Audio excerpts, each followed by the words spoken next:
श्री सच्चिदानंद सद्गुरु साईनाथ महाराज की जय।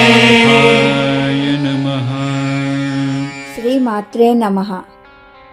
జాతకంలో దోషం ఉన్నాదనే అనుకునేవారు వారాహి అమ్మవారిని పూజించడం వలన దోషాలను తొలగించుకోవచ్చు.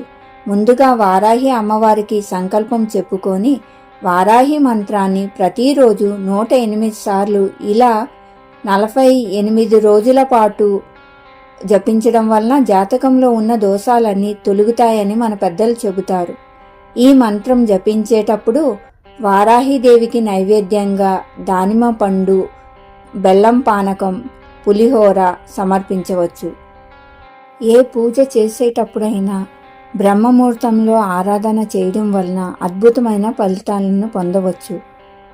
ఇప్పుడు శ్రీ వారాహిదేవి మూలమంత్రం ఓం ఐం హ్రీం శ్రీం ఐం గ్లౌం ఐం నమో భగవతి వార్తాలి వార్తాలి వారాహి వారాహి వరాహముఖి వరాహముఖి అందే అందిని నమః రుందే రుందిని నమః జంబే జంబిని నమః మోహే మోహిని నమః స్తంభే స్తంభిని నమః సర్వదుష్ట ప్రదుష్టానాం సర్వేషాం సర్వవాక్ సిద్ధి చక్షుర్ ముఖగతి జిహ్వా స్తంభనం కురు కురు శీఘ్రం వశ్యం కురు కురు ఐం గ్లౌం టహ టహ టహ టహ ఓం అస్త్రాయ పట్ స్వాహ ఇది శ్రీ వారాహిదేవి మూలమంత్రం.